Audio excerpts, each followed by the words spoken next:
This is my GT rig. Nice little medals from the World Finals. I play Gran Turismo. All the shirts. And the big old hammer This is pretty useful. for when you get annoyed at losing a race. This is my rig. My whole setup. Beautiful trophy. My GT rig. My rig.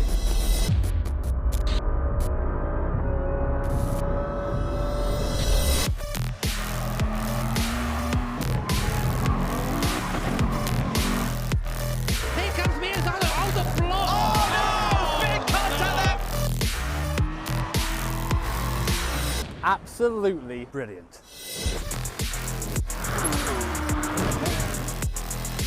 Absolutely amazing. But they're still side by side. It's a drag race to the line. Who's going to get it?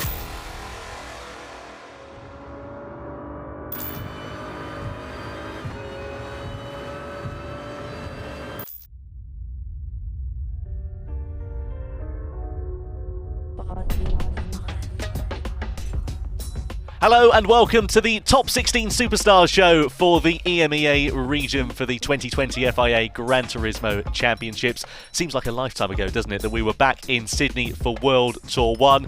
Things are very different now, but we're here, albeit virtually, for the Top 16 Superstars show. My name is Tom Brooks. Alongside me today, Jimmy Broadbent. Jimmy, my goodness, I mean, it has been a long time since Sydney, hasn't it? But it is good to be back and commentating on some exciting racing. Yeah, it has been a while. It does seem like a very long time ago that we were standing together in Sydney. As you can see, things are a bit different now. We've become floating heads. So I guess I'm not sure if this is a promotion or not. But as a result, of course, of the real-life events, we can't be together, unfortunately. But again, that saves Tom from my swift elbows mid-broadcast. So important thing is we're back and we have some GT action to call. I think it's a good day. Yeah, absolutely. I'm looking forward to the lack of elbowing over the course of this broadcast. But we've got two races coming up for you in the Nations Cup and the Manufacturers Series. The Nations Cup is taking place at the Circuit de Barcelona-Catalunya in Spain in Group 2 cars. Then we move over to the Manufacturers Series at the Dragon Trail Seaside Circuit, exclusive to GT Sport. That is taking place in Group 3 machinery. And of course, the Circuit de Barcelona-Catalunya circuit, Jimmy, just based outside of Montmeló in Spain. It's a track that's full of unique twists and turns and is a bit of a favourite for some drivers. Yeah, definitely. Of course, best known from the Formula 1 racing, the Spanish GP. Catalunya, one of those tracks where corner exit is everything. Because overtaking around here is extremely difficult due to the nature. There it is on your screen right now. Lots of very fast-flowing corners around here, which means that tyre wear is going to be something to watch out for our superstars. Very easy to overheat the front tyres, scrubbing them through corners like T3. Best place to overtake down at T10 at the end of the second sector there, and trying to get a run off T16, the final corner, down towards T1. Not much elevation change around here, about 30 metres or so, but tyre wear is going to be key round here, so make sure you keep your tyres alive if you want to fight at the end. Well, we've had qualifying for the Nations Cup for these drivers, Jimmy. Rick Kevelam, the Dutch driver, we're used to seeing him in our World Tour events. He qualified on pole position, and you're going to guide us round his pole lap at this circuit, aren't you? I am. Yeah, great to see Rick performing well and qualifying towards the front. It's a bit of a different one for him, but here we are on board then in our Group 2 car coming around the last corner at Catalunya. Good to get a good run out of here. We might have a draft from the fellow in front there coming down the back straight. You can see the speed building on the right hand side, 160 mile an hour, about 170 mile an hour or so, 175 before we break towards T1. Look to the markers to the left here. Get to the 100 metre more, hit the anchors there, and then chuck the car to the inside. Don't use too much of that curb on the inside. It can settle the car. But also, it can also make the corner a bit shorter, of course. T3, hug the inside like your favourite aunt, as Martin Brundle would say, and let the car drift out to the left-hand side of the circuit. Nice and easy. We are on a qualifying run here, so we can afford to really thrash these tyres coming through to T4. This corner goes on forever when you're going around it yourself. And now we go downhill towards T5. Very easy to snatch a brake down here if you're not careful. So easy on that brake pedal, and then easy on the throttle on exit as well. Lots of grip in this Group 2 car, lots of aero too, so you can really throw the car through the corner and expect it to stick. So we're going to drop down into third gear, coming up the hill here, back up to fourth. Now, watch out for that sausage curb on the exit of the right-hander. Favourite corner on the circuit, this one. You have to throw the car to the right, hope it will stick, touch the curb on exit, and then get ready for the heaviest braking zone on the circuit. Again, looking to the 100 metre board on the left, on the right even, hit the anchors. Using a lot of curb on the inside is Rick there. Usually that would slow the car down, but he seems very confident in it, so working out very well. Again, another very long right-hander here. That front left tyre taking an absolute beating through here before we come into the final chicane. Used to be a bit of a faster corner, this one, but now it's a chicane instead. A little bit of oversteer there, and exit grabbed a bit too much curb, did Rick. Same through here, straight lines the chicane, and now it's full throttle to the line, and that's what a pole lap at Catalunya looks like. Well done, Rick. Well, I really think commitment is key there at this circuit, Jimmy, and Rick Evelyn showing that in particular in that final sector where he was just getting that switch of opposite lock coming into that penultimate corner. Yeah, you'd be fooled thinking those last corners didn't exist the way that Rick just straight-lined them, of course. But yeah, that's what you have to do in these races. You have to take every possible inch of tarmac, and Rick took that and a little bit more as well and got in pole. Yeah, it was a very, very committed lap there from the Dutch driver. Let's see how he gets on under racing conditions as we get ready then to head into the Nations Cup for the top 16 superstars. Let's go then to the grid for the start of the Nations Cup race, and here is how the drivers will line up in the Group 2 machines for the EMEA region of this top 16 superstars race. It's Rick Evelyn, the Dutchman, that starts on pole position. We saw his pole lap just a few moments ago. Valerio Gallo, the Italian, lines up alongside him in P2. What's he going to be able to do from there? His fellow Italian, Giorgio Mangano, is in third position on the grid. And alongside him, Baptiste Beauvoir, our hot pick for this race. More on that in just a few moments' time. P5, Marcus Konnonen from Finland. Keep an eye out for him. He's been pretty quick as of late. And then next up is Noisov. Skabilia, the Frenchman, in P7. And alongside him is Fenoy. Keep an eye out for the Italian from P8 on the grid. The next row is Murdoch. Will Murdoch lines up there, the British driver. And then Dembilio, the Spaniard, is in P10, rounding out that part of the grid. Martin Grady lines up in P11 in the very pink liveried machine. Carlos Salazar is in P12, the Portuguese driver. P13 is Nicolucci. And then alongside him on that row of the grid is Jose Serrano. You know how quick he can be. So that is our grid for the start of this race. And Jimmy, we were mentioning our top pick for this one is going to be Baptiste Beauvoir. Starting on the medium compound of tyres from P4. That's going to be an interesting strategy call. Yeah, quite interesting to see him going for that. You usually see the people at the front of the grid go for the soft compound to get a fast breakaway, but Baptiste's obviously running on an alternate strategy from that as well. And this is of course a Nations Cup where you do have free choice of car, and it seems very much so that the choice of car here is the Nissan GTR Group 2 car. Nothing else here, of course, so a bit of a level playing field in that aspect, but I'll be interested to see how these strategies play out. Yeah, it certainly will be. Strategy is going to be very interesting in this one. We're expecting 4 to 5 stops potentially, only about 4 or 5 laps on every compound of tyres. And a reminder, they must use each compound, the soft, medium and the hard tyre. So then, the drivers filtering their way round to the timing line. Round 3 of the top 16 superstars for the FIA Gran Turismo Championships for the EMEA region about to get underway. Rick Evelyn will lead the field over the timing line as the race gets underway and the drivers head down towards the first corner for the first time of asking, all darting into the slipstream as they try and get an advantage over their fellow competitors. Of course, Rick Evelyn is the driver who's making a hole in the air for everybody else, and they're weaving before they come under braking, but down into T1, Evelyn, as expected, holds on to his lead. Gallo followed by Mangano there. Everybody taking it very gingerly through those first couple of corners, and I'm not surprised either because they've got to get those tyres up to temperature in these opening parts of the lap. But Evelyn doing a really good job there, Jimmy, of holding off the charge so far of Valerio Gallo. Yeah, look, just like a real-life Super GT race there. They're all weaving going down the T1. They're getting those tyres on, as you say. But yes, it's Rick Evelyn leading the field right now. Gallo second, Mangano third. They're breaking away a tiny bit from full position. Baptiste Beauvoir, as we expected, given that he's on that medium compound of tyre. These top three will break away, but they also have to be an element of working together here as well. When you're following this closely in a car like this Group 2 car, lots of downforce in this thing, so following closely means you're going to be getting a lot of dirty air, so hopefully they can contend with that early on, and Baptiste Beauvoir behind can try and keep these soft guys behind for as long as possible. So coming down into the hairpin there, great place to overtake there if you're close enough to do so. Your order still stays Evelyn, Gallo, Mangano. Konnonen now actually has overtaken Baptiste Beauvoir down to the hairpin there. We just missed that on our screens, and you can see now we're looking at that battle now, 4th, 5th, 6th and 7th all together as we come into the final chicane. Used to be a lot faster this corner, of course, very fast right-hander. Now slow down a bit to add in another overtaking opportunity. But Cullinan comes out of the lead there. Baptiste Beauvoir only losing 1 place in the first lap, and given that he's on that medium tyre, not too bad. Not bad at all. You can see the drivers on the hard combat of tyres trying to get them off early doors. So Zembilio, Serrano, the two Spaniards on home soil come in, as well as Fenoy and Murdoch there. So the Italian and the Briton also in the pit lane. Everybody out of the 4 drivers, aside from Murdoch going on to the medium compound of tyres. Murdoch goes on to the soft compound of tyres, so nobody else out there left on those hard tyres. We're used to seeing this in these strategic races here, Jimmy. Everybody wanting to get off those hard tyres as soon as they possibly can and run a combination of medium and softs for the remainder of this race. Yeah, I think it would be nice to see the pace of the hard tyre slightly increase, because it's a shame we see it just thrown away pretty much at the start of every race like this. But that is the strategy. So get rid of the hard compounder tyre, get that mandatory usage checked and got rid of, and then get onto the medium or soft compounder tyre, which just runs, of course, that bit faster. I'd be interested to see how long these guys can make these tyres last around here as well, given the nature of the circuit. Very easy to wear the tyres around here. So good to keep that in mind. So we're on lap 2 now.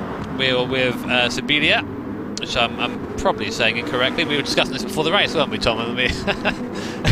Well, you are, because he's a Frenchman, but he's got an Italian-sounding surname as well. But he's close up on the back of his fellow compatriot of Baptiste Beauvoir, who was our hot pick in this race, but he's gone backwards off the start. He started in P4, is now down in P5, and is being harried potentially to fall down to P6. Gabilio, if he can get a good exit through this final corner, get a good launch as we ride on board with him now, that could be a good opportunity for him to take advantage of that slipstream. The disadvantage for him is, of course, that Beauvoir has the slight toe of Marcus Cullinan just in the front of your shot. Of course, different tyre compounds here between Beauvoir and Scabilia. That will become evident as they go into the corners, because Scabilia is going to have more grip underneath him with that softer compound.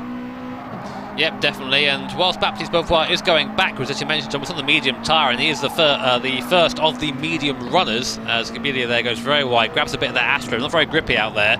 They're going to launch up the inside. That doesn't really give Baptiste that much room. That's fair racing room. There's a car's width on the inside. Baptiste so will have the inside for this next left hand. He doesn't quite have a tyre down braking around the outside, or attempts to anyway. Goes Scabilia. He's now going to be run out of road by Baptiste Beauvoir. Just gives him enough room.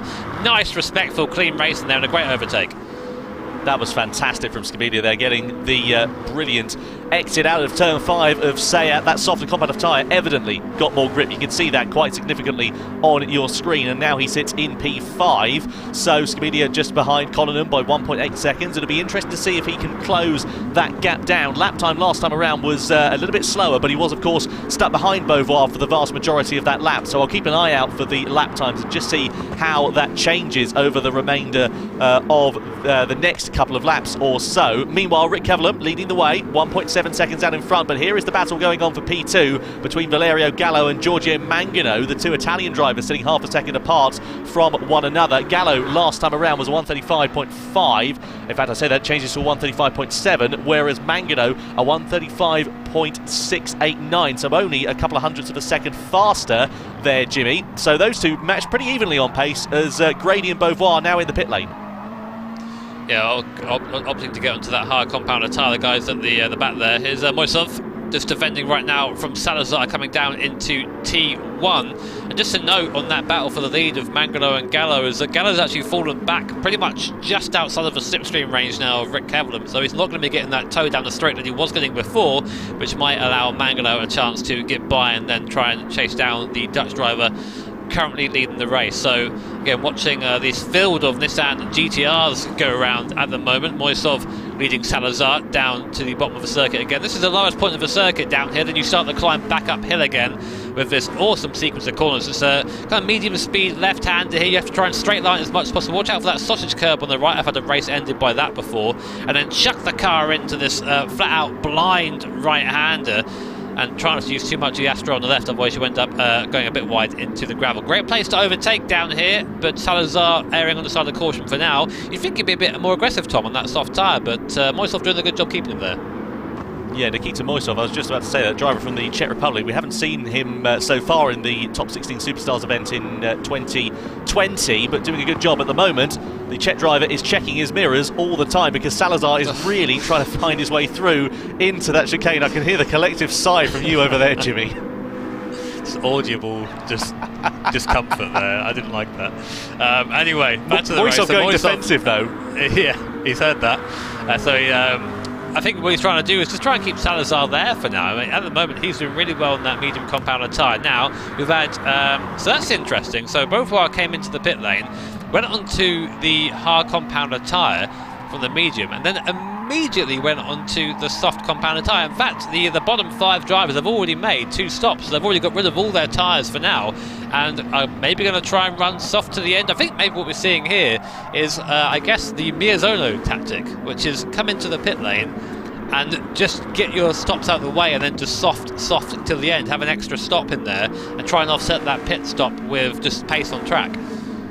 Well, we were discussing this earlier, weren't we? The Alain Prost theory, as you were mentioning about Donington 1993, when he came into the pits like 7 times, but he was on the right tyre at the right time, which could prove to be the right strategy for these drivers. It could be, of course. Moisov now is actually the only driver out there on the medium tyre, so it seems that these guys have obviously done a bit of testing and found that the soft tyre is the one to be on around here.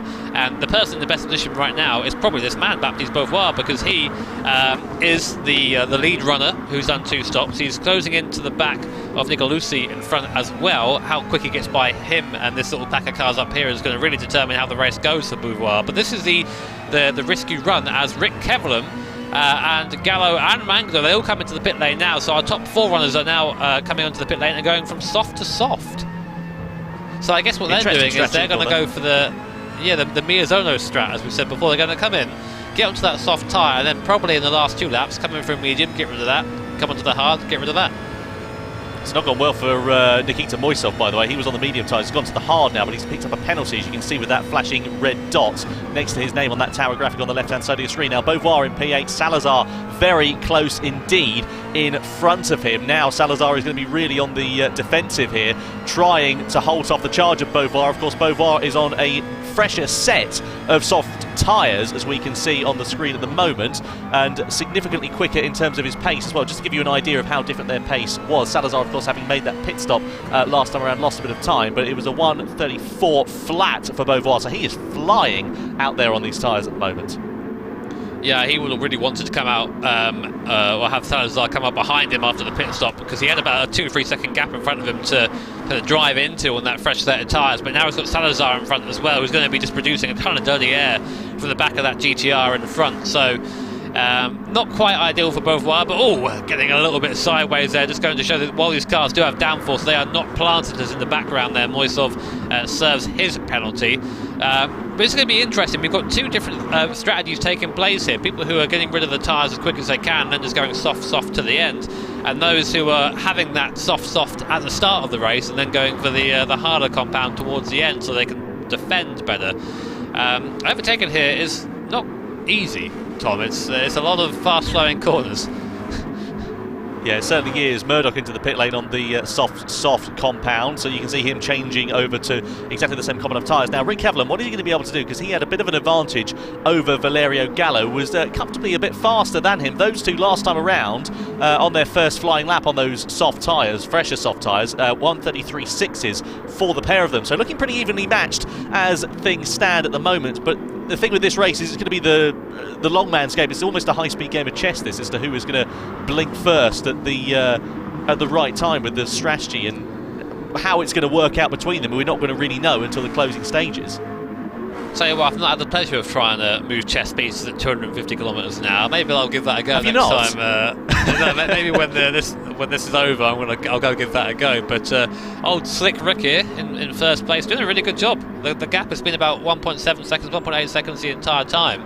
I'm just managing that gap at the moment, and of course managing the tyre at the same time. All these guys driving around now, I can pretty much guarantee they've all got an extra 2 temps, 3 temps in the car. They wanted to push it, but when you're doing that, you're exponentially wearing the tyres. So it's a good job to kind of drive within that limit and drive a little bit slower than you would normally, just to keep the tyres alive. And then, as I'm saying that, Rick is just pulling out more of a gap. It's a great drive from Rick. I think he's someone who's had a bit of a hard time in the World Tour events so far, not really quite coming to his own. But here, at home, he's doing a great job.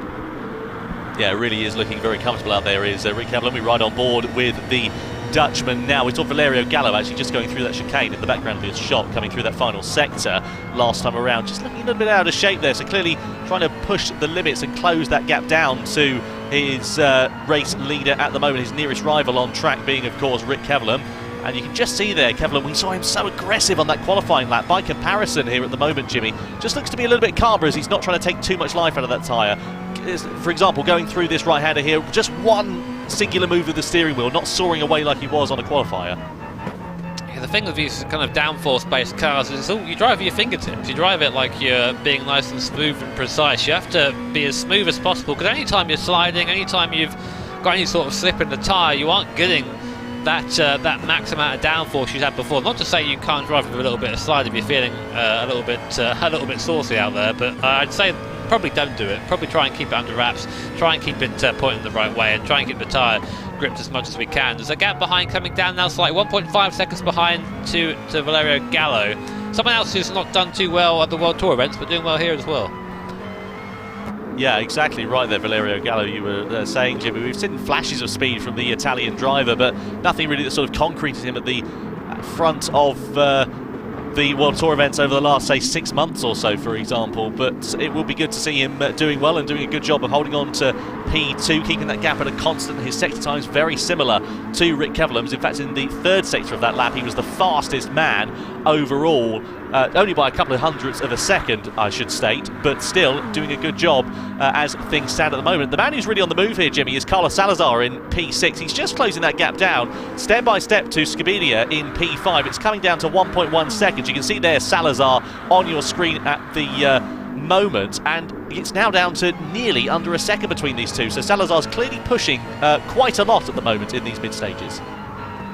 Yeah, I think at the moment just trying to get onto the back of Scabidia in front and use a little bit of that toe, because the toe round here is worth quite a bit of time down the straights, it really is. So it's good to have that on the straights. Of course, conversely, we said it before as well, you get a little bit of the wash through the corners where the downforce isn't quite there as it would be if you were driving on your own. So it's a bit of a double-edged sword, really, but I think the toe does help out more than you know. Of course, Baptiste Beauvoir has been kind of taken with him, about 1.3 seconds behind there as well. If you notice, if you look up and down the field, the minimum gap we're seeing is about 1.2, 1.3 seconds, because that's where the dirty air starts to take hold of the car. So you want to kind of try and drive outside that, really, to avoid scrubbing those tyres. And it seems that we've already had our first free stopper. Serrano there at the bottom of the pack, I think, trying something a little bit different, because he's not really doing so well at the moment. But I think that's indicative of what we're going to see with the leaders later on in the race.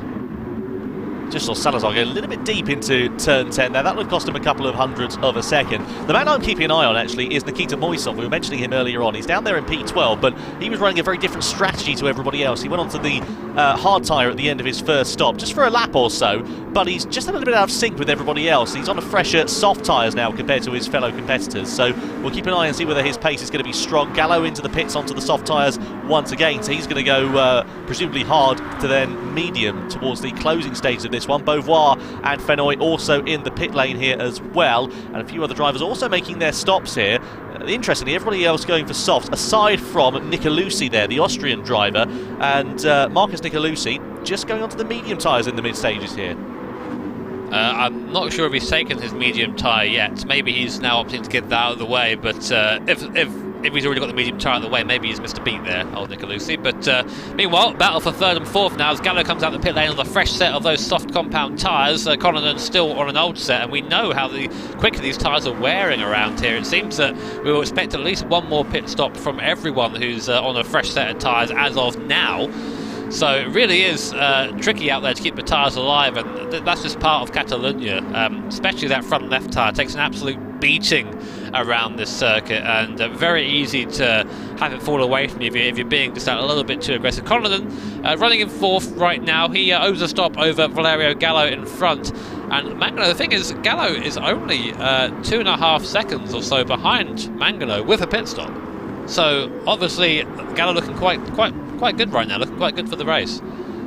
Yeah, he's had good pace over the course of this one. I've been keeping a watchful eye on his lap times. Last time around, of course, isn't representative of what his lap times are, but they've been very consistent, very close to the front runners. And speaking of the front runners, Kevelam and Mangano now coming to the pit lane, so a little bit out of sync. And where is Gallo going to emerge? No fuel to take on board for these drivers. It's just tyres, but this is going to be pretty crucial here for Valerio Gallo. He's going to come out behind Rick Kevelam, but does he leapfrog Giorgio Mangano? I think he does. So he's now up into P2 once again here for Gallo. So this is looking pretty promising. And he's closer than he was to Kevelam as well. Yeah, definitely, and he would have hoped to have just a little bit more time to chase down Kevelam into T1 there, but Dutchman obviously had a big enough of a gap. But that's the undercut we're seeing there. Those a fresh set of soft tyres versus a set that are pretty much done and dusted. So I think we'll probably see Kevelam put away a bit again now, because Valerio is in the dirty air, so he's probably going to fall back a tiny bit. But a bit of progress there made on strategy. Mangano, by the way, has gone onto that medium compounder tyre to get that out of the way. He still has all three of these guys still have the hard tyre yet to use, and Kevelam and Gallo still have to use a medium tyre as well. So there's still a lot of strategy to be had here, and unfortunately my poor small brain is struggling to keep up with it all, so we'll do our best. Yeah, but to be honest with you, what I'd love to have seen is what we see in the World Tour events, where they have a minimum tyre time to use them on, essentially. It's easier in the World Tour events because, of course, it's stewarded live, unlike with these top 16 Superstars events. But when we have a minimum tyre time where they have to use it for, say, 4 or 5 laps, then you've got fewer stops, and it's a much easier race to follow than these ones, because it's all sort of all over the place. We're expecting 4 or 5 stops, but they can use the tyres for 1 lap, and there's nothing to penalise them essentially here at the moment. So I don't know, it kind of takes a little bit of the element of not strategy out of it, because it adds it to a certain expense, but it takes some of the excitement away, I think. I love the selfishness of us as commentators there. It's like, make it easier for us to follow. But just on tyre wear, we haven't really mentioned it, by the way, but the tyre wear multiplier is set at 9 times. Again, I always like to say 1 lap on these soft tyres gives you 9 laps worth of wear, and that is, you're doing almost a half race distance, a half real life race distance on a set of tyres before you chuck them into the pits and get a new set. So that's why there's such a big difference between guys coming out of the pit lane on a fresh set and those who have been out there for a little while. Coming back to the race for a second though, this is the race we've seen pretty much for the entire race. Scabilia and Salazar, they're back together again. Inseparable, these guys. Baptiste Beauvoir, who's currently had the most stops of anyone, has managed to jump both of these guys. He's now up into 5th position, and about 4 seconds or so behind Connaughton, who is ahead. I think it's fair to say he's probably on a fresher set, given that he's made more pit stops, so we expect to see him closing in on the Finnish driver in front, but maybe he's played a blinder here. But even so, he's still got quite a big gap between him and the leaders, so we'll see if it comes off for him. It'll be interesting as well when he gets into that dirty air. We've been mentioning it quite a lot over the last few laps, Jimmy. Just to give us an example of a bit more of what that dirty air is all about, because we talk about it a lot and it washing out the front tyres, but it's Beauvoir really pushing the limits there, just kicking up a bit of gravel in the final sector. But just what sort of an effect does it have if you're driving in that dirty air to the car in front? We have to think that all these cars are designed to run through clean air that is not being disturbed in any way. And when you're driving one of these cars with a ton of downforce, the reason it has all those wings and cool shapings on the bonnet and the body, etc., is to channel the air through the car in the most efficient way possible, and which then helps push the car to the ground. Downforce, as you guys will all know by now. And if you have a car in front of you doing that, when you then approach the same air, it's already disturbed, so you go through it and you aren't going to be getting that same level of downforce, so the air isn't going to be going over the car in the same way. But conversely, of course, if you're following someone down a straight and they're punching a hole in the air for you, you then have less air resistance going down the straight, so you can get a bit more speed. So as we said before, it's a bit of double-edged sword, and it's why we're seeing the guys not really get closer than 1.2, 1.3 seconds to within each other before really trying to push into the overtake zone. Because when you're in that zone, you're trying to turn the car in, you just don't have the same grip at the front. The front tyres scrub, and given the 9 times tyre wear multiplier, you can't really do that for very long without really being punished. There you go, Jimmy Broadbent with the accurate explanations as ever. So just looking at Baptiste Beauvoir. more by luck than judgment, I think, isn't it? Just riding in P5 there is Baptiste Beauvoir. Still looking at this battle going on between Scabilia and Salazar at the moment. It's been the talking point really over the course of this race. It's just been ebbing and flowing ever so slightly over the last couple of sectors or so, and Salazar, I think you can see he's been pushing very hard, and I think he might be coming towards the end of the usable life of those soft tyres. He just begins to make a few little mistakes and is just getting a little bit squirrely on the exit of a few corners, so we'll keep an eye out and see whether it increases once again. But he's in that dirty air, and there's kind of a limited amount that he can do as Fenoy comes into the pit lane then. So that's the Italian, Marcus Fenoy, into the pits. 3 drivers with the first name of Marcus in this race, by the way. That's nice and easy for us to follow. Yeah, I mean, I'm still going to get it wrong, as I always do. I just need someone to come give me a slap whenever I get it wrong, to be honest. But this is what I was talking about, dirty air there. You can hear those front tyres just screaming for mercy going around T3 there. But Salazar is just trying to get close enough so he can make a move. Again, you see here, just overshooting it because he hasn't quite got that same downforce. Downforce also assists with braking as well. You know, in some of these cars, just letting off the accelerator at full speed is like hitting the brakes in a standard family saloon. So you get a lot of braking potential from that downforce. And again, when that's being disturbed, it's being taken away. But this is pretty much an example of what you should be doing if you're not able to get any closer. Just drop out of it and then go from there. But he can't get close enough in the straights, even with that slipstream. Lap 14 out of 19 then for this top 16 Superstars race. Just looking a bit further down the order, Fenoy there, very close to Martin Grady. That's for P10, and he's just about to find his way past, I think, is the Italian driver. Those two going very close on circuit, fewer than 1/10 of a second separating them. Valerio Gallo into the pit lane as Salazar's getting all sorts of out of shape, as is Scabilia as well. This is getting pretty interesting here. So Gallo goes onto the medium tyres then for the closing stage, and Salazar spins it round out of the final corner. Is he going to come into the pit lane? And that is an absolute disaster for Carlos Salazar, because he was driving so strongly. He's going to go into the pit wall here as well. That's not helping his charge, and a simple mistake has cost him very, very dear indeed. You hate to see it, man. I mean, that basically what happened there is he just got on the throttle a bit too aggressively coming out of the right-hander, clipped the curb, and that together made it all go wrong. And the real shame is he couldn't quite spin it round to face the pit lane entry. He just hit the wall, and that would have been insult to injury. And I'm sure there's some very flavourful Portuguese being uttered at the moment by Salazar, but that's how it goes sometimes, and he'll learn from that, of course. But pretty embarrassing, I imagine, for him. Yeah, that is very disappointing there. He's now out on the medium tyres, but he lost so much time as a result of that incident. Meanwhile, Martin Grady, he's made a pit stop. He was very close, as I mentioned, just a couple of moments before that spin to Fenoy in P8. He has now got Moisov very close behind. And Moisov, of course, was that driver I was mentioning earlier on who was a little bit out of sync with everybody else. He's now on the soft competitive tyres, has been on them for a few more laps than Grady, but he's made one fewer pit stop here as well. I'm not going to lie to you, Brooks, I kind of forgot Martin was in this race. He's been completely anonymous. he's just been going round to the back. So I think maybe, I mean, he's trying a different strategy, it seems, to everybody else on his 4th stop now, as we're getting some more pit stops at the front of the field. So right now, Mangano leads from Gallo. No, he doesn't, sorry. Rick Kevlam still has the lead. Apologies, timing was a little bit slow to update there. So Rick Kevlam's out, and he still needs to run the hard tyre. Reminder, all 3 of these guys still need to run the hard tyre at some point during this race to meet the minimum requirement for tyre usage. You can use it for as long or short as you like, but you have to run it for at least a lap, and they all have to do that so far. Importantly for Valerio Gallo, Mangano is still up ahead, even with this 3rd stop. So really what Gallo needs to do now, get by as quick as he can on these medium tyres. They'll be a lot fresher than Giorgio Mangano's in front there, so we can then try and chase down Rick Kevlam somewhat. But the gap now, and they're both on the same pit stop between Kevlam and Gallo, is now up to about 4 seconds from about 1.2 at the start of the race. So Rick looking very good here. Salt into the wounds for Carlos Salazar, meanwhile, in a compound of fortunes. He's down in P14, has picked up a nice penalty there as well, just for insult to injury. Meanwhile, just looking at this battle going on between the 2 Italian drivers, you could throw a blanket over them coming down towards P10, couldn't you? They're so close on track, running bumper to bumper. Great amount of respect, and it's almost telepathic, because they're able to work out where the other's going to be at any given time. It's such a joy to just watch them being able to run in such close combat to one another. Yeah, you really got to watch out for those blanket throwing telepathic Italians, man. They'll sneak up on you.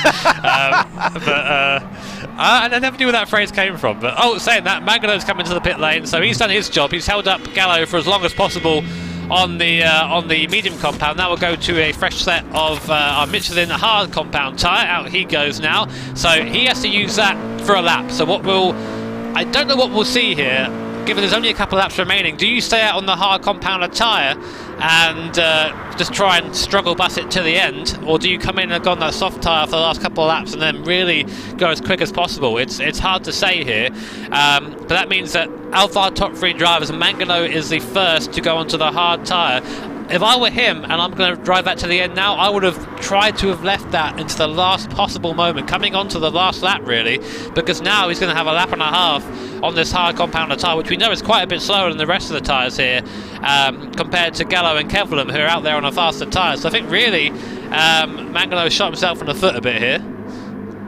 Yeah, it could be interesting. The thing is as well, he's got Marcus Connaughton behind him. Again, that could be an advantage. You could use the slipstream here if Connaughton does get by, but of course the converse of that is that we were mentioning he'll be stuck in that dirty air. That is the case for Connaughton at the moment, but you can see significantly how much less grip Mangano has got over Connaughton. Down towards turn 10 we go, and hard on the brakes, and just even on the brakes there you can see how much Connaughton closed up. Hard versus medium tyres, there's no question which one has got more grip at the moment. Beauvoir, meanwhile, in the background, the driver incidentally who set the fastest lap of this race quite a while ago even, I should say, is in P5 and ready to take advantage. He's on the softer compound of tyres, so he's in an even better position to try and attack.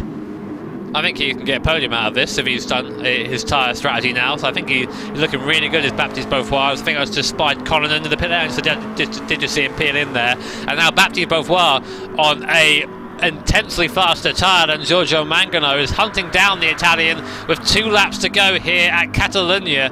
And to be honest, with that sort of tyre advantage, it's only going to be a matter of time, I think. Let's see what Giorgio Mangano can do. Can he defend from the Frenchman behind him? We'll have to wait and see. But here's going to be the big difference coming through T3. Look how Baptiste Beauvoir is able just to pull into the draft there and pretty much not feel the effects. The tyre grip is so different. Heavy braking now into T4 again, just getting closer all the time, but just able to carry so much more speed there through the apex than Mangano is in front. When you go for an attack down here at T5, no thinks better of it, though. I think it is going to be coming very soon. Look at that, yeah, on the exit of T5, he's pulling alongside as they come up in towards the climb, once again through into the left-hander of turn 7 and turn 8. Side by side they go. Beauvoir, like candy from a baby, into P3 now on the penultimate lap of this race. That was a brilliant move there, and I don't think Mangano is going to have anything in his locker to be able to attack unless he thinks about a lunge down in towards turn number 10. Hard on the brakes they go, and Beauvoir has timed this very well indeed. He was our hot pick going into this race, Jimmy, and he's looking very calm and controlled in these closing stages. Yeah, a good strategy there from Beauvoir. I'm not sure if he thought he could win this race on pace, so he's tried something a bit different. It seems to be working for him. Again, bear in mind, I was going to say our top 2 have to pit for the hard tyre, so Kevlam is in. We'll see Gallo come in as well for the hard compounder tyre, and Beauvoir is going to have a flying finish. Also, fuel quite low there as well, Tom. I was just saying, yeah, I was literally just about to say they have to take a bit of fuel on board here because they've been really pushing quite hard. So we mentioned fuel might not be a strategy, but what about Beauvoir? Where is he going to come out in relation to Kevlam? Kevlam comes out of the pit lane then on the hard tyres. Beauvoir and Gallo just in front there of Beauvoir, so Kevlam and Gallo come out ahead, but they're on the hard tyres. Beauvoir is on the soft tyres. He'll be significantly faster, but is he going to be able to have anything to do? I think he might have a chance maybe at Gallo if he has a really good first sector, but I think Kevlam might just be a little bit too far up the road here. So on board then with third place Baptiste Beauvoir charging through the field in these late stages of this race on the soft compound. Valerio Gallo in front of us, you can just see him there to the left-hand side of your screen on the hard compounder tyre, running a lot slower than Beauvoir, who's really pushing this GTR at the moment to try and gain as much of a gap as possible to the back of the Italian driver in front. It's going to really come down to the line. I think Rick Kevlam, if he keeps it clean, is going to be coming away from the win here, but it's going to be a battle. The battle for seconds is going to go all the way down to the flag. Out of turn 9 they go, down in towards turn number 10. I don't know if he's going to have any chance to attack Beauvoir. He's coming towards the end of this lap, and it's so much one at a time through there unless he thinks about a lunge into the chicane. But there can be no question that this man here, Rick Kevlam, has dominated this race from start to finish. He has led every single lap, and shy of taking the fastest lap in this race, he has driven to perfection. at every single opportunity. Around the final corner comes Rick Kevelam from the Netherlands, and he takes the win in the top 16 Superstars Nations Cup race here for the EMEA region. Valerio Gallo holds on to P2 ahead of that brilliant strategy from Baptiste Beauvoir, securing him P3 on the penultimate lap ahead of Giorgio Mangano. Marcus Connaughton comes home P5. The British driver Will Murdoch in P6 as the rest of the field come over the timing line, and that was a very exciting race right to the very end there, Jimmy. Great to see the extra stock come into play there. That was a really interesting level of strategy there. But I think that Beauvoir actually ran out of fuel right at the end, Tom, because he was really slowing down, trying to save a bit of fuel. Just couldn't quite gain on Gallo. But a really good job there by the Frenchman. And such a different strategy to come home only a couple of seconds behind the leaders. I think that worked out fairly well. Yeah, not bad at all from those drivers. Carlos Salazar, he'll be left ruining the day down in P13. But a hugely impressive race then from those drivers. You can see confirmation of the results on your screen. Kevelam, Gallo, Beauvoir is your podium. Beauvoir with the fastest lap in that race, a 1:34.3. That is mega pace on those soft tyres. He really got that hooked up well. Mangano and Connaughton in the top 5. Then Murdoch, Marcus Fenoy and Jose Serrano doing it proud for Spain inside the top 10 down in P8. Scabilia and Grady inside the top 10 as well. Then Dembilio. Moisov didn't work out for him. As we said, Carlos Salazar down in P13 and Marcus Nicolucci, the Austrian driver, in P14 there as well. Well, a very impressive result for all of our drivers in the top 16 Superstars race for the EMEA region. So a brilliant Nations Cup race we've just had for the top 16 Superstars. I'm delighted to be joined by the winner of that one, Rick Kevelam. Rick, hugely impressive performance. You didn't put a foot wrong in that race. How was it for you? Yeah, I was very nervous before the start. The qualifying was so close, like 18 thousandths between me and the third place. So yeah, the whole race was just very tense for me. It was really impressive, and your strategy seemed to work really well against the other competitors. What do you think it was that gave you the edge in the Nations Cup race? Yeah, I knew there was a lot of dirty air with these cars, so basically it was hard for them to follow me. And I was just looking every lap what the others were doing in terms of strategies and tires, trying to not let them get an undercut, and yeah, it worked in the end. It worked quite well. And just on a personal level, how are you dealing with the coronavirus situation and the lockdown at the moment? Is everything okay from your side?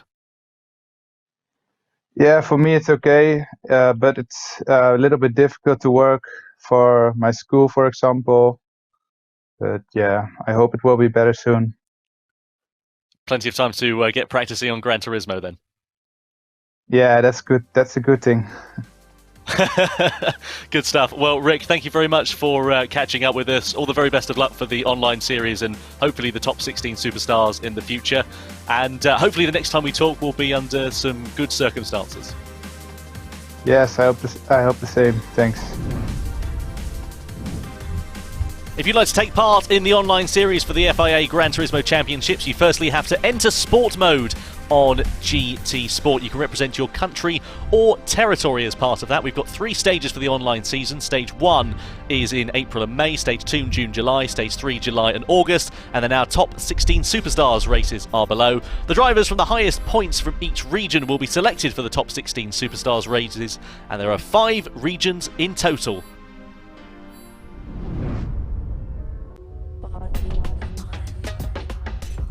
So our focus shifts over to the Manufacturers Series then, in stark contrast to the Nations Cup that we had just a couple of moments ago. We are in Group 3 machines at the Dragon Trail Seaside circuit. And Jimmy, that's a circuit that really does not reward mistakes at all, does it?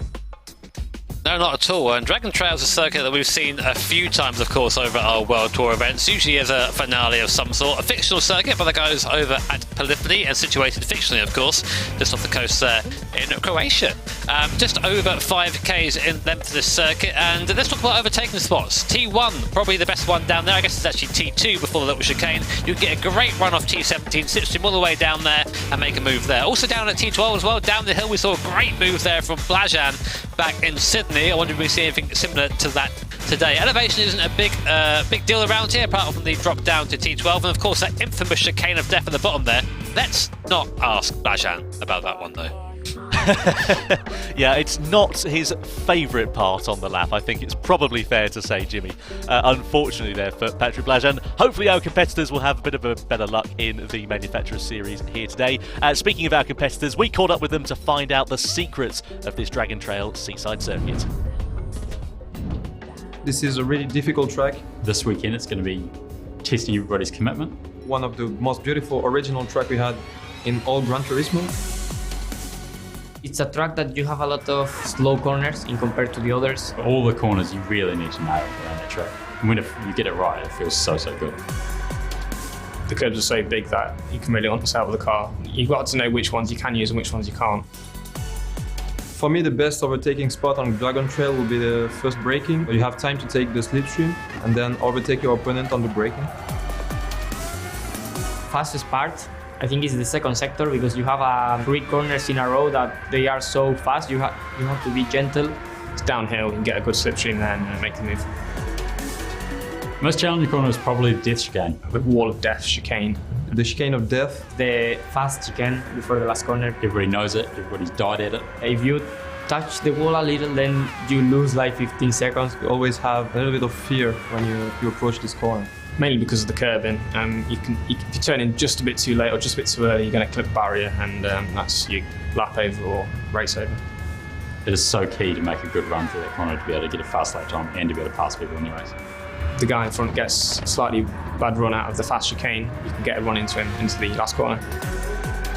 If you make the slightest mistake, you will crash and you will burn. Yeah, really tricky.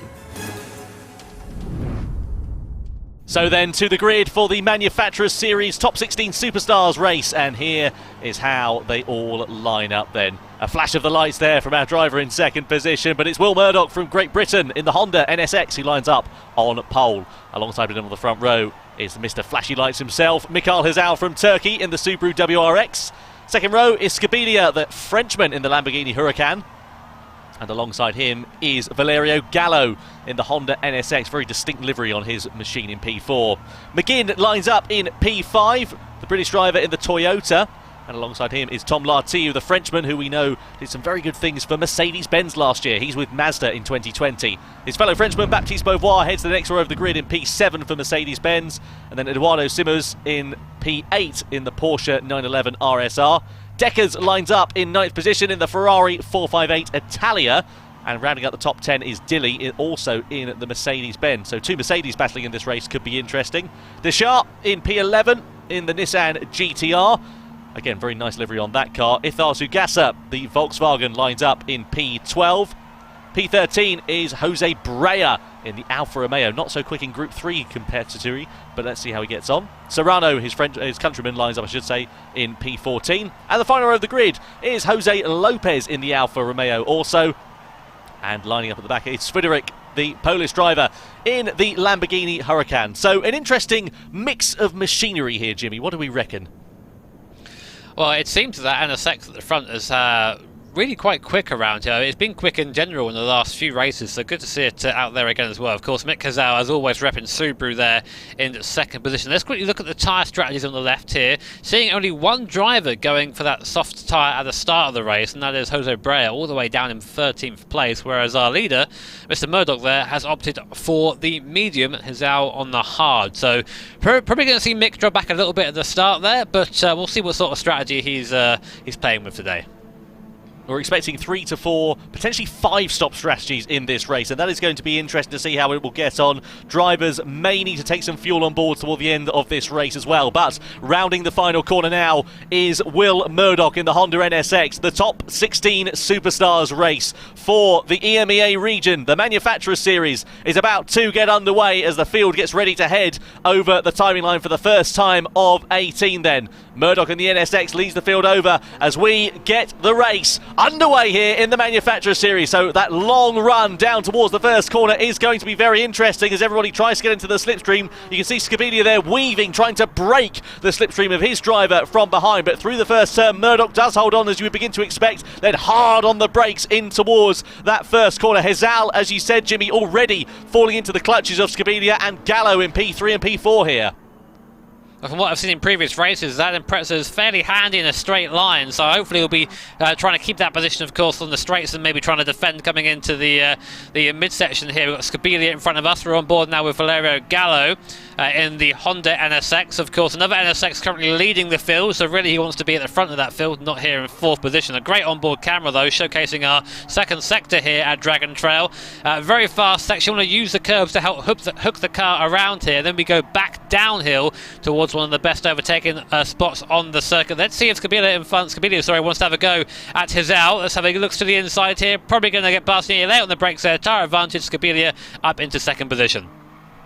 Nice job there from the Frenchman into P2, coming in towards that chicane that we know is so tricky to negotiate. Very much want a time through here. Just one simple flick of the steering wheel as we look at Valerio Gallo. You can see that on board. Bit of a clip for the wall on the outside there of Scabilia. That upsets his line through the next part of the corner. Just allows Mikael Hizal to close up by a couple of car lengths. Meanwhile, here is Gallo. Is he going to think about a move down into that final corner? You can guarantee he is. He's hard on the brakes. He's on the inside of the Turkish driver. Side by side they go. NSX versus WRX, and it's Valerio Gallo into P3, and Mikael Hizal sensibly trying to get off that hard tyre as soon as he possibly can. All the hard tyres drivers following exactly the same strategy, pretty much.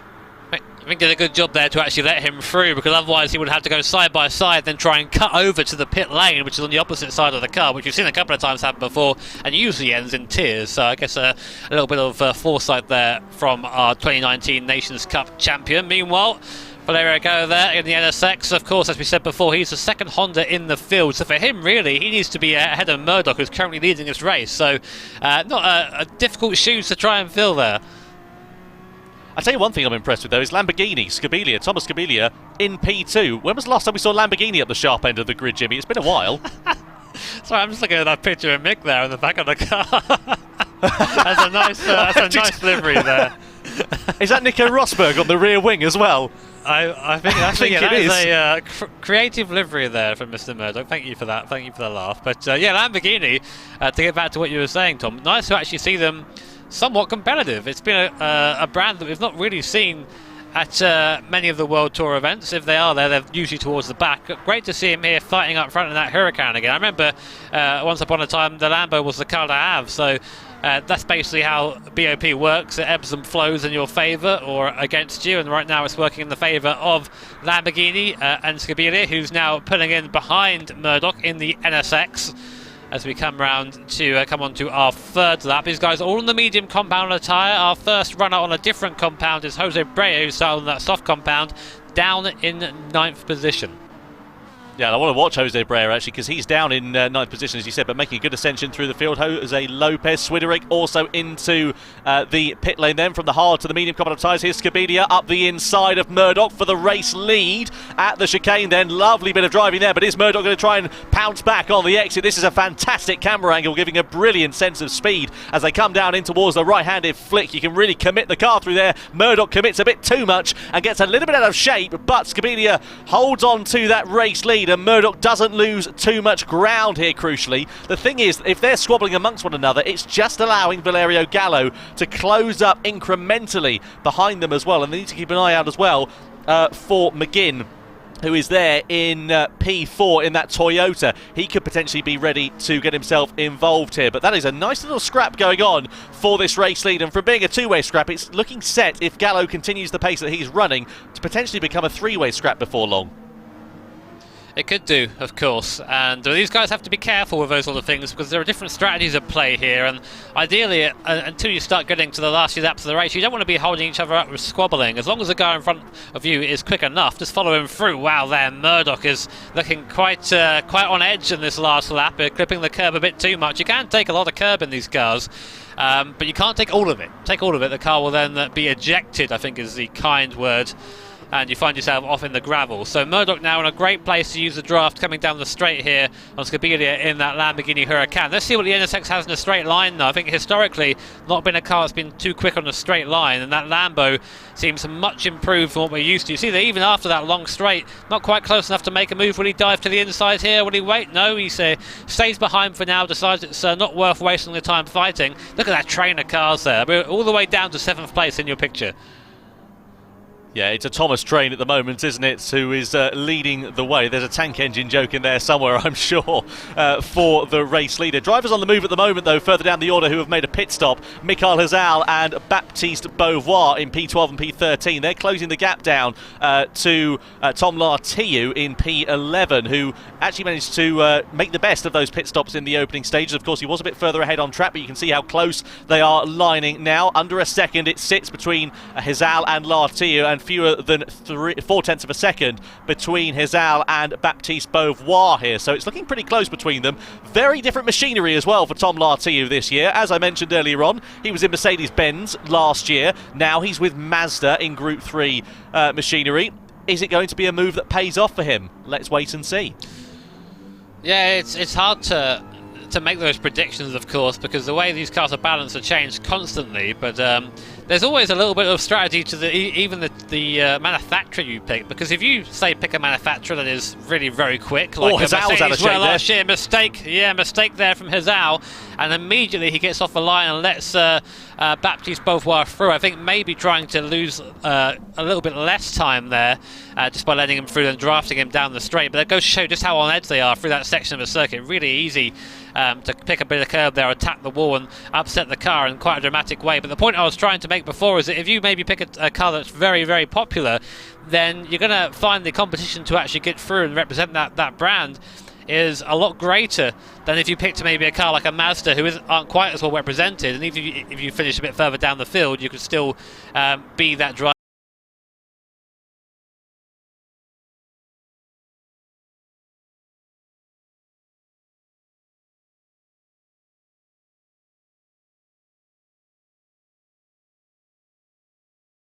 That represents that team. It's a little bit convoluted sometimes to think about, but there is definitely strategy to it. Meanwhile, front of the grid, Skabila still leading this massive train.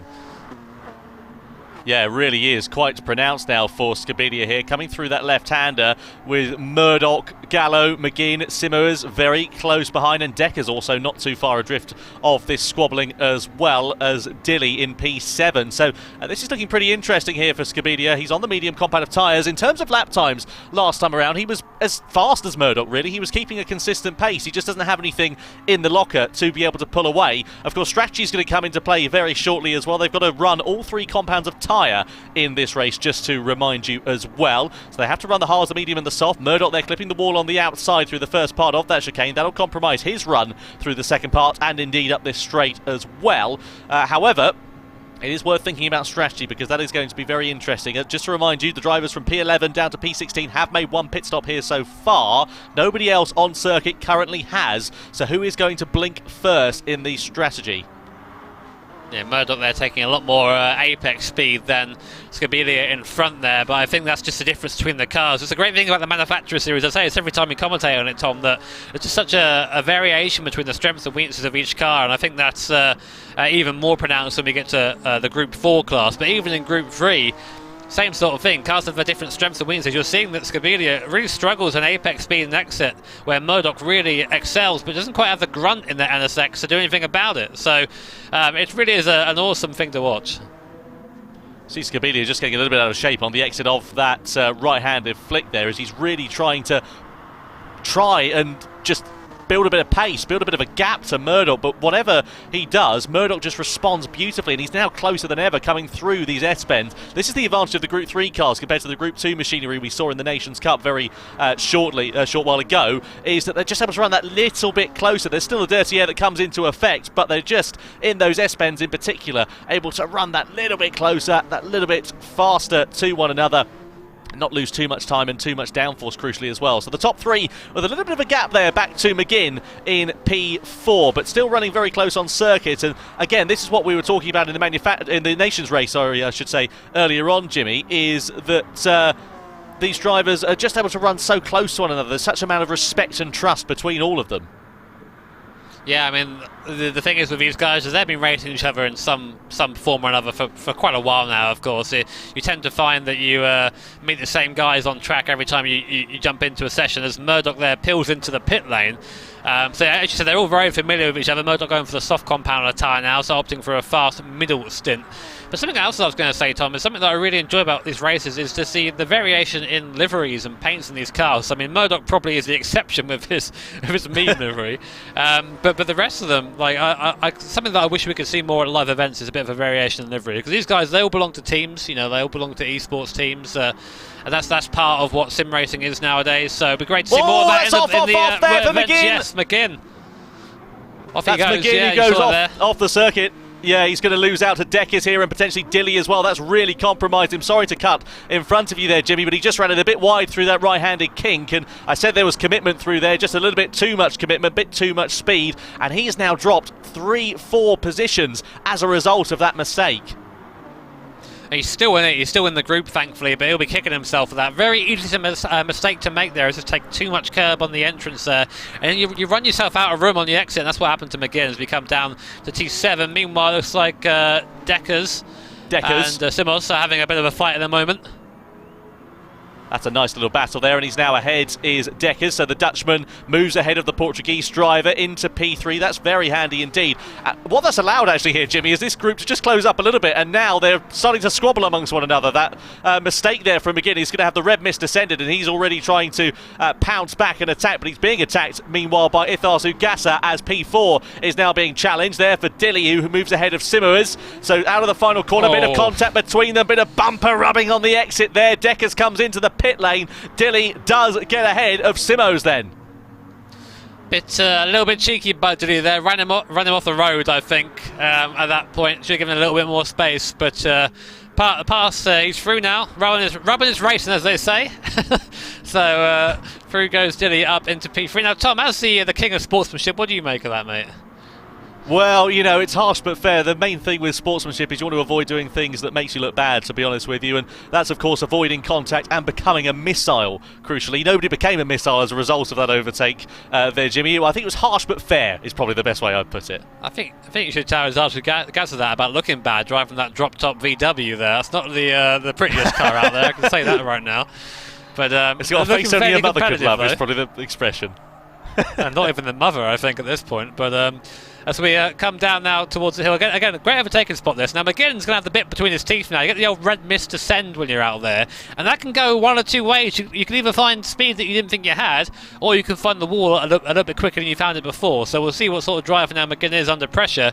But he is now looking at the three drivers, the three positions that he lost due to his mistake a couple of laps ago. So always a bit of a tough pill to swallow. That one is Sparks being kicked up by the cars in front and almost touching the wall on the left there.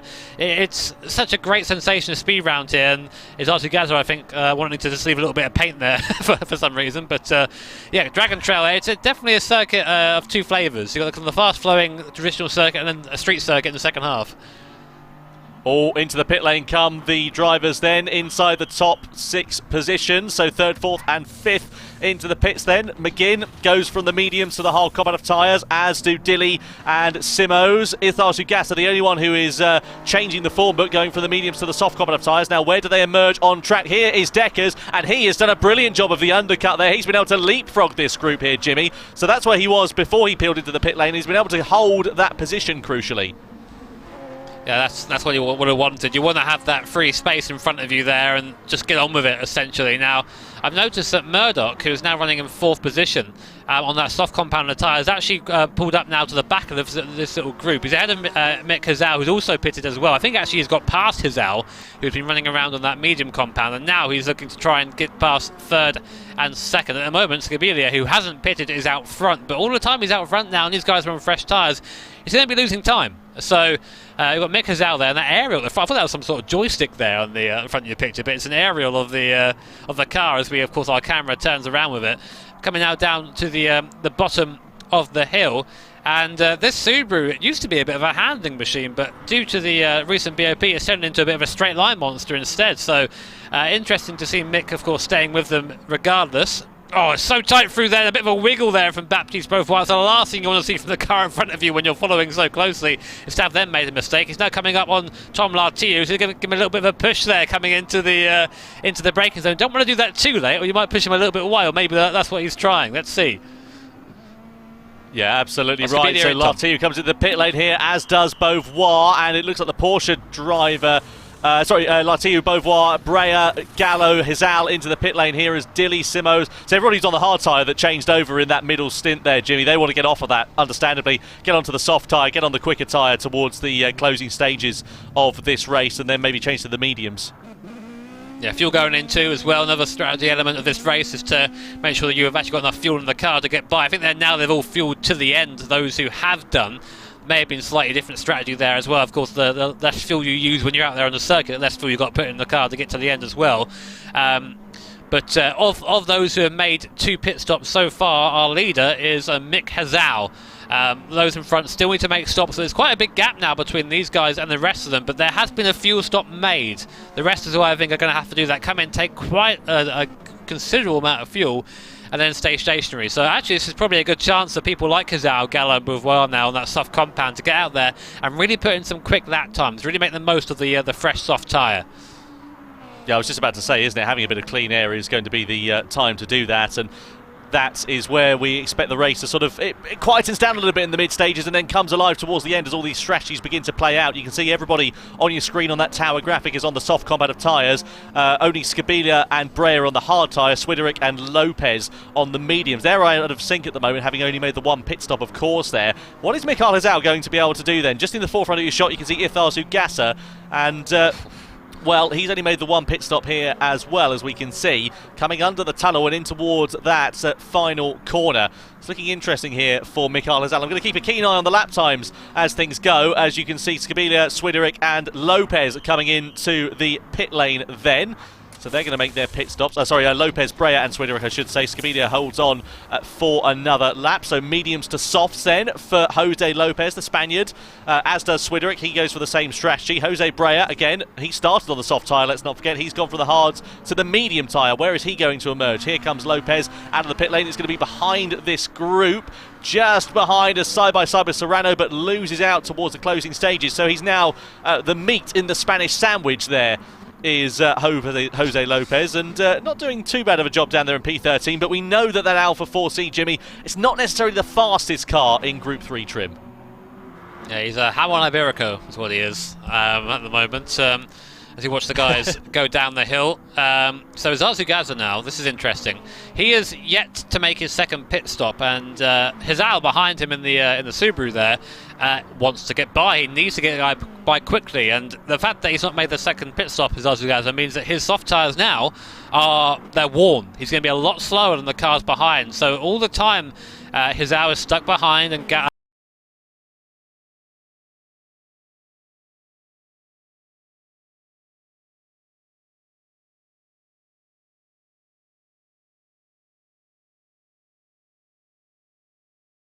that's going to allow Gallo to get closer, Beauvoir to get closer, and importantly, it's going to allow Murdoch and Skabilia to make a bit more of a gap at the front before their stop. Yeah, this is a crucial thing. I'm glad I've got you here, Jimmy, to dissect all these strategies, because I'd be struggling to keep up with it myself. You can see here Hazal going for a move against Itharzu Gasser, side by side, nearly down in towards that final corner. Surely Hazal is going to find his way past. He does, hard on the brakes. Itharzu Gasser does not put up too much of a fight, and sensibly so. Skabilia is in the pit lane, then from the hards to the soft compound of tyres for his middle stint in this race. And now Hazal can put his foot to the floor and hopefully try and build out a gap to the fellow competitors and just give himself a bit of breathing space. But you know that Itharzu Gasser is not going to take it too much of a lying down. In towards that chicane, he thinks about getting quite close, but isn't quite close enough to make a move. And let's see whether he is going to try and fight his way back against the Turkish driver. So it looks like Mikhail has basically come out in the overall lead. It depends on what sort of gap Murdoch can make, and really now Murdoch needs to pit in. He needs to come into the pits now, and he's going to be losing time to Hazal all the way through. Well, saying that, Murdoch's gone quite far on his fuel. He's on lap 12 right now. Everyone else had to come in and pit at this point, so he is going to have a shorter stop in the pit lane, but he is of course going to suffer because of those tyres. So that maybe was his strategy, was to go as long as he could, try and keep the tyres alive as long as he could, try and keep the pace as long as he could, and then pit in towards the end and have a shorter stop to try and maintain some of the gap he's built up. It's 14 seconds, give or take a couple of attempts at the moment, between 1st and 2nd place. So we'll see what sort of time that pit stop takes away. So here is Murdoch right now. He's at the front of the field in the NSX. Will he peel over to the right-hand side of the circuit into the pit lane? Let's see. He does. He does, so he comes into the pit lane. Let's see now what the gap is when he's all done. So he's all 2 litres of fuel there into the pit lane, so really running that thing dry. It's going to be, we'll see how much fuel he puts in. Pretty fine there for Murdoch. Then he's, as you say, putting fuel in. He's going to the soft compound of tyres once again. Hizal is going to go through then, surely, about Lartiu. There is Hizal just coming out of the pit lane exit, and he's going to lose out to Hizal. He's going to lose out to Itharsu Gasser, but he's going to draw alongside with Baptiste Beauvoir. Very close indeed. Beauvoir's got the closing speed. He's going to go to the inside. Is Beauvoir here? Side by side they come. Hard on the brakes, but he chops the nose off of the Frenchman. Does Will Murdoch. That is fantastic defensive driving, and he just holds on that position. So that was a very well-timed pit stop there. Any more fuel he'd taken on board and he could have been set to lose 2, maybe even 3 positions, but it's worked out very nicely for him indeed.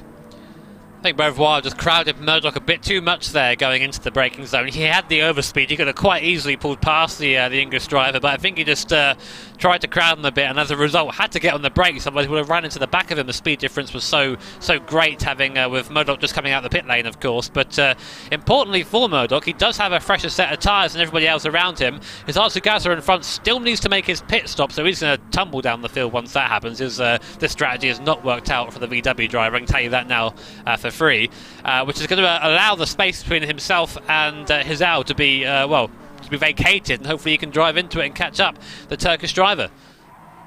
So through that chicane we go, riding on board here with Valerio Gallo, threading the eye of a needle, clipping the wall there briefly on the outside, not losing too much time there. Tom Lartiu just in the forefront of his shot. Baptiste Beauvoir, though, you can see on the left-hand side of your screen on that tower graphic, when their time to the difference to the driver in front of them goes green, it means they're gaining on that driver. It means that gap is decreasing, essentially. So you can see Beauvoir is just closing that gap down to Will Murdoch. It now sits at 0.6 of a second. It was a lot less than that this time, 1 lap ago, but still Beauvoir, now he's got a bit of composure, a bit more rhythm back behind him, seems to be doing quite nicely here of just closing that gap down to Murdoch in 3rd position. This is the battle effectively for 2nd place here, Jimmy, isn't it?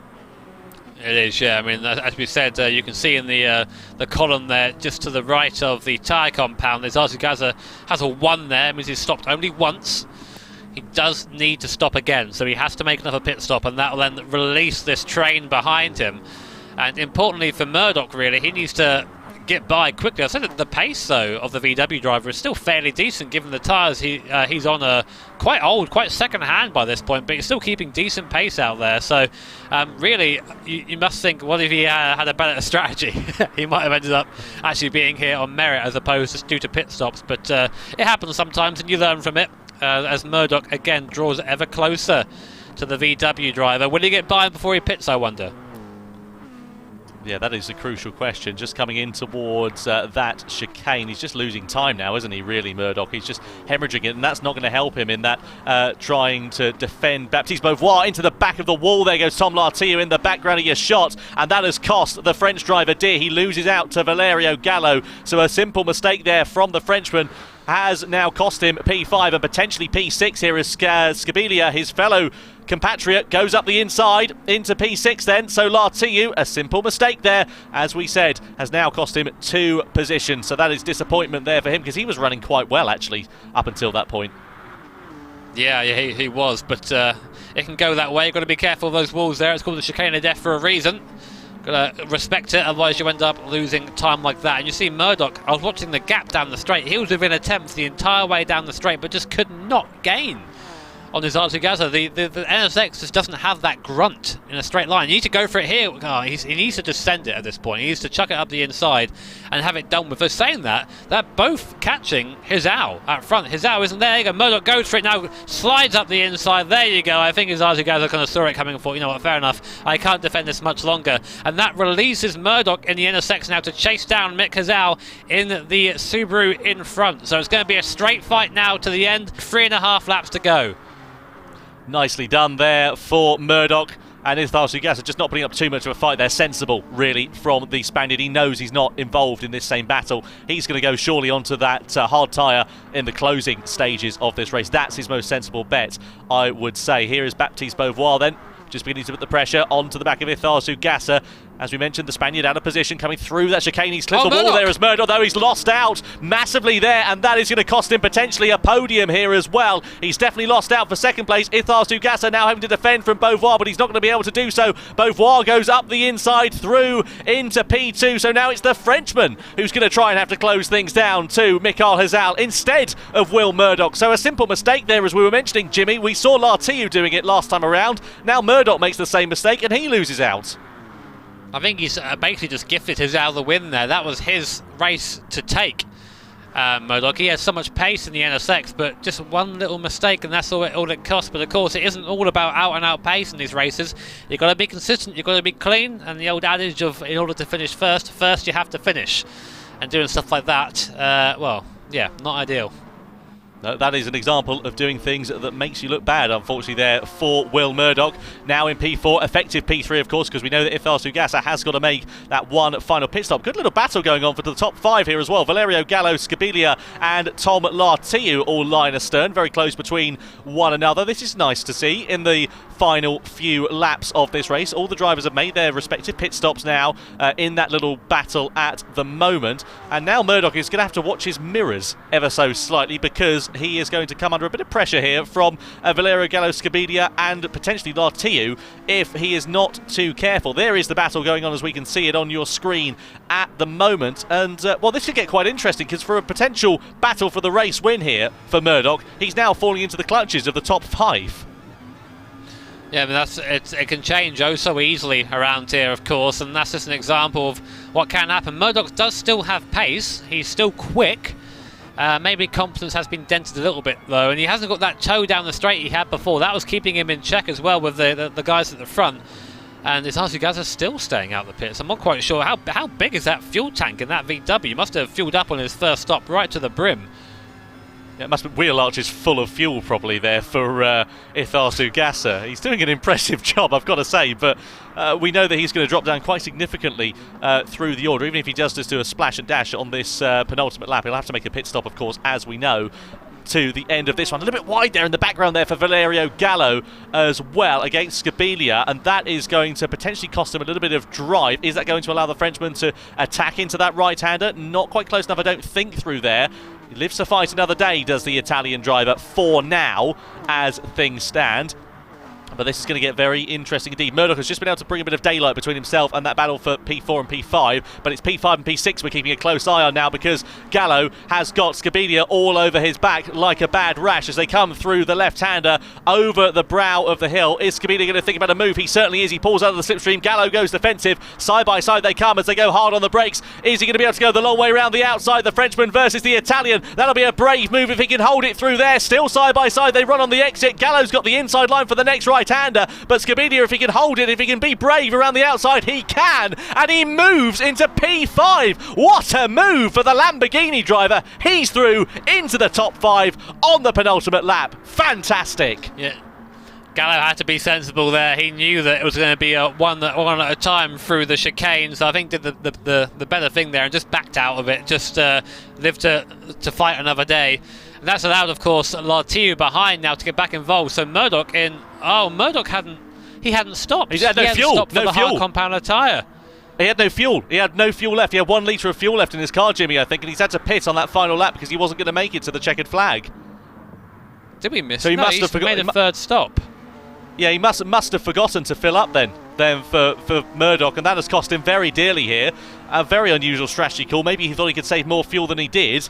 He didn't, and he's now dropped down into the lower echelons of the top 10. That's a big shame indeed. Oh, Lartiu getting out of shape as well through that right-hander. But dearie me, I mean, that's gone from bad to worse there for Will Murdoch, hasn't it? I think maybe that we just missed him. He didn't take the hard tyre. There's a lot of tyre strategy going on right now. You know, there's 16 cars here, and times that by 3 for tyres, and you have me with a big headache not too long afterwards. But we might have missed that for Murdoch, so apologies for that, guys. But yeah, well, there you go. That allows it. Mick Hazal then pretty much just continued unchallenged to the line. If he can just keep it clean through the chicane one more time. The battle for the last step in the podium, though, will go down to the wire between Scabilia, Gallo and Lartiu. Here's Mick Hazal. Baptiste Beauvoir has closed in, but I don't think he's going to be close enough for a challenge at the end.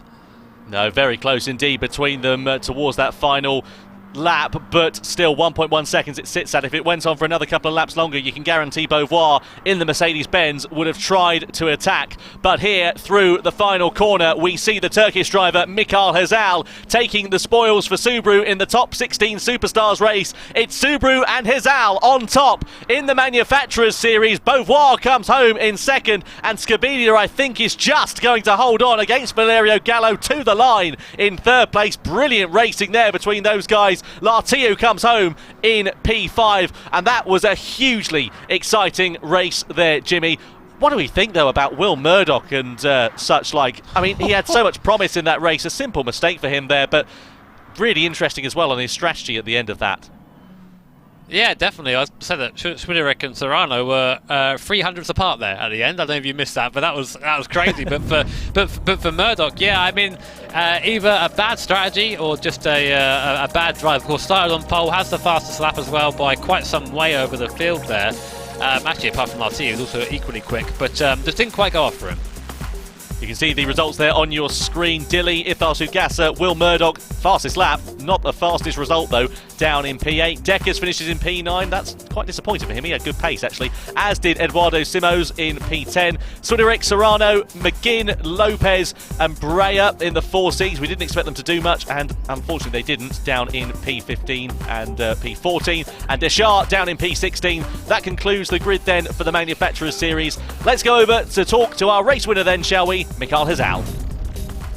So we've just seen the end of the Manufacturers Series race, and I'm delighted to be joined by the winner of it, Mikail Hazal. Mick, good to have you here. How are you doing? What a great race. That was brilliant, wasn't it? Yeah, first of all, hey mate, I'm doing fine so far, thank you. Yeah, as I said, the race was so intense. Like, I was having so much fun doing the race in the end. Yeah, I'm just happy.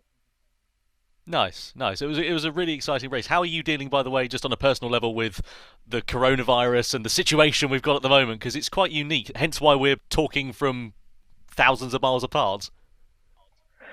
Yeah, like the news are always telling in each day that we have to be aware, like with our surroundings, of not catching the virus in the end.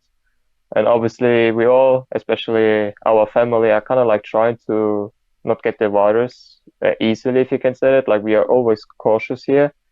And as for now, we can say that it's all going good for now, but we can't predict the future. And like, hopefully all the circumstances will be better so that we can have some live events for Gran Turismo soon. Yeah, we hope so, for sure. So on a personal level for you for this year, you've decided to do the Manufacturers Series as opposed to the Nations Cup. Why is that? Due to my studies, I had to find, let's say, a middle way of managing both things so that I can still do my studies in a good way and also do the FIA Gran Turismo Championship on the same time. And basically, after winning the Nations Cup as well as the Supra Cup last year, I decided not to do it for this year, but instead only concentrate myself on the Manufacturers Cup in order to maybe win it in the end. Well, it's certainly going well for a start. What's the plan for the future Top 16 Superstars events for you? I guess our goal basically with Team Subaru is still keep showing the good amount of results we have recently so that we can still perform very well. And when it comes, let's say, to the most important races, which is the Top 16 one, then basically show our best race on that race so that we can score a lot of points, which is very crucial for the let's say, for the Manufacturers Cup in general. Nicely done. Mick, great to catch up with you, mate. Best of luck for the future. Stay safe, and hopefully next time we'll be talking in better circumstances. Thank you, Tom, and see you guys. If you'd like to take part in the Manufacturer Series, then firstly you've got to take part in the online series by entering Sport Mode on GT Sport. You can compete on behalf of your favourite manufacturer as well. There are 3 stages for the online season, as you can see on your screen at the moment, and then if you qualify top in your region, you'll take part in the top 16 Superstars races. The top ranking drivers from each manufacturer will be selected for the top 16 Superstars races, as you can see on your screen at the moment, and the drivers with the highest points in each region, of which there are 5, will be selected for those very races. Well, a really exciting day's worth of racing we've had in the top 16 Superstars here for the EMEA region. Jimmy, what are your highlights? I think I've got 2 really. One, of course, is Will Murdoch's livery. That's going to haunt my dreams, I think. And the second one was just the amount of crazy strategy we had in the first race. I think people were doing 4 pit stops, some people even trying 5 pit stops, and it was just really kind of crazy to see that those strategies being explored. I think Miyazono in the World Tour events to blame for that one. Yeah, it certainly seems to be the case. Right, I'm going to put you on the spot. Driver of the day, who are you going for? Oh no, done it now. I am going to say, I think Rick Kevelan. I think he did extremely well in that first race, just to basically stay out of trouble. He led from pole position, didn't really look back at any point. The gaps came down to about a second at some point, but otherwise, Slick Rick. No? I'm going to keep saying that until that nickname sticks. I hope you enjoy that, Rick. Very impressive stuff. Jimmy, thank you very much indeed for joining us on the Top 16 Superstars broadcast. A pleasure as always. We'll be back for the Top 16 Superstars for round 7 of the championship on the 17th of May. If you need a Gran Turismo fix though, in the meantime, keep in touch with us on our social media channels on Instagram, Twitter, Facebook, and of course on YouTube as well. And if that's still not enough, then of course Koke Lopez is going to be competing in the Nations Cup this coming Wednesday. A live stream taking place at 9 PM CEST. Whatever you do, be sure to tune into that because it will be a cracker. Anyway, from Jimmy Broadbent and from myself, Tom Brooks, thank you very much indeed for joining us, and we'll see you next time.